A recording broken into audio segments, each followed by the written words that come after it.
Hello, everyone. I'm Paris Fox, and I'd like to welcome you to 12 O'Clock High, a podcast on business leadership with Tom Fox, hosted by Richard Lummis. This is Tom Fox. Richard Lummis is on assignment this week, so I am visiting with Amii Bernard-Bahn, a well-known compliance and leadership expert, to take a look at 5 of the top leadership failures and scandals from 2019.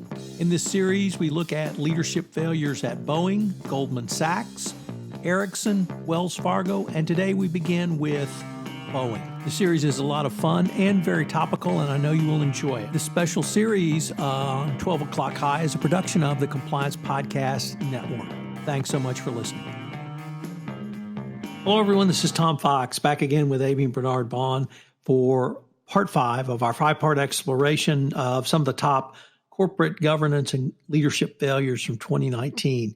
Today, we're going to end with a pure FCPA case, and that is the Swedish telecom company Ericsson, which settled in Q4 of 2019 with either the first or second largest FCPA settlement, depending on how you count the Petrobras settlement, of $1.06 billion, that's with a B, fine and penalty.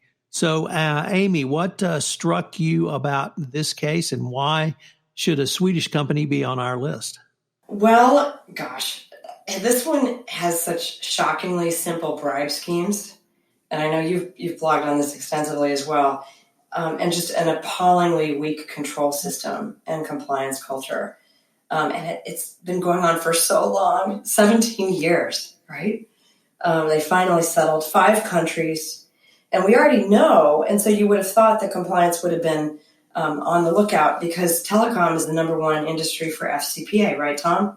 Don't take our Houston crown away. Sorry. The crown of Houston, the FCPA epicenter of the world, Houston, Texas. Oh, okay. Okay. Well, I'm glad to see that, Tom, my birthplace. So sorry that it's such an ignominious crown, but yeah. Now, wait a minute. Are you from Houston? I was born there, yeah. So was I. Well, we'll have to talk about that. All my family's still there in Texas, and spread all over. But so we'll get to talk about Houston. But yeah, this one, I'll be curious to see how they try to rebuild this. They knew or should have known, right, that telecom is ripe with opportunity for bribe schemes.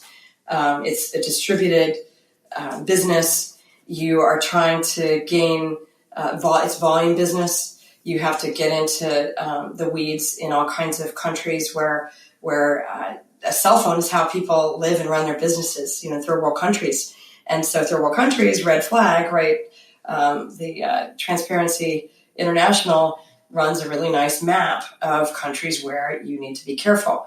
And so just red flags all over this one, Tom, in terms of what you should be doing, I think, in terms of a compliance structure and controls, and, of course, knowing how the FCPA has been one of the top moneymakers for the DOJ for years.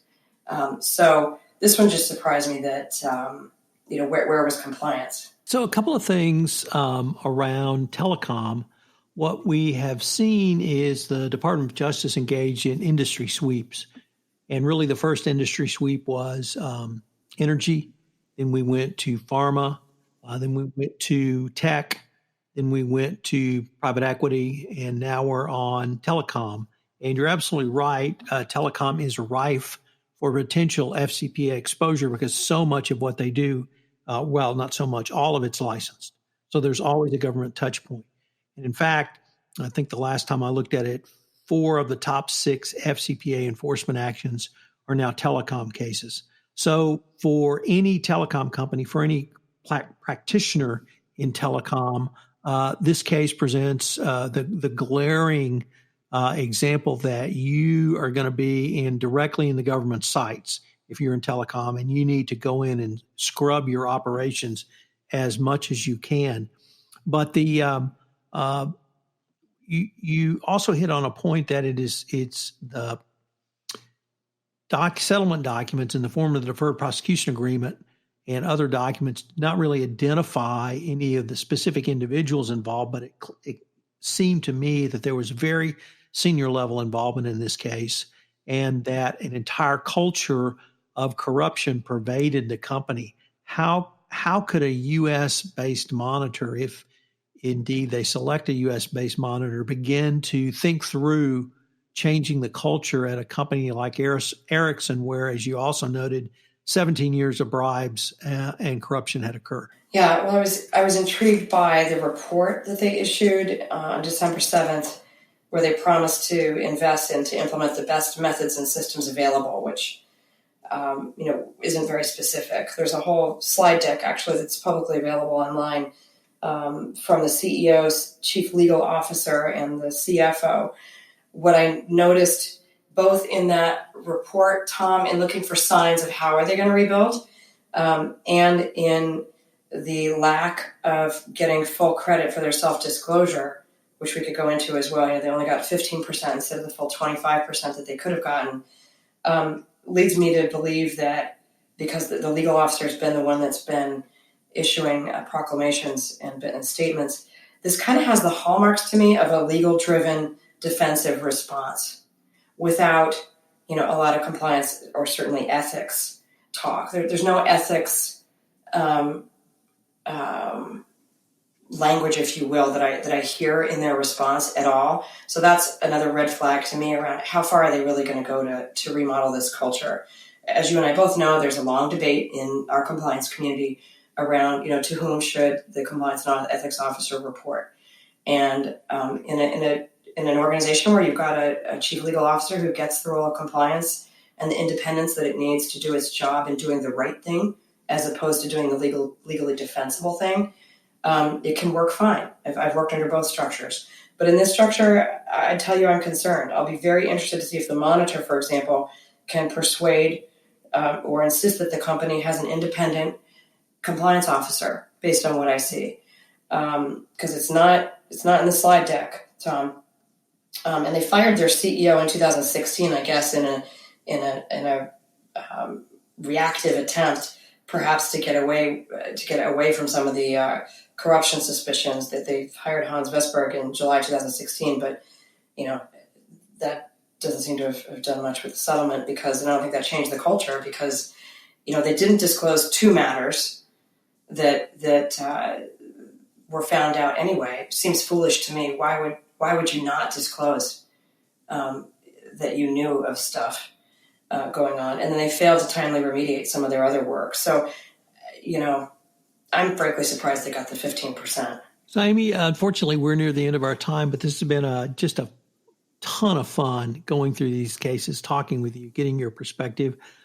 This is now, I think, the second year we've done this, and I hope we can do it again a third year. And maybe what we should consider is maybe an interim series of podcasts at the 6-month mark to see if we can assess if anything's really changed in any of these companies. That would be great. I mean, look, more than anything, I think you and I both want all these companies to succeed. It hurts employees, shareholders, the economy, communities when companies fail, right? So each year I try to be optimistic, but it's always sobering, Tom, given this week and what we've talked about, to see some of the greats and some of the challenges that they're facing. So I would love to check in 6 months. This is Paris Fox again. We hope you enjoyed this episode of 12 O'Clock High, a podcast on business leadership with Tom Fox. If you enjoyed the show, please go to iTunes and rate the podcast. Thank you for listening. Hello, everyone. This is Tom Fox again. I'd like to thank you for listening to this 5-part series on leadership and corporate failures from 2019 that I did with Amii Bernard-Bahn. I hope you'll join myself and Richard Lummis again next week on 12 O'Clock High when we begin our annual February review of leadership lessons from Oscar-winning Best Pictures. Thanks again for listening. 12 O'Clock High is a production of the Compliance Podcast Network and a proud member of C-Suite Radio.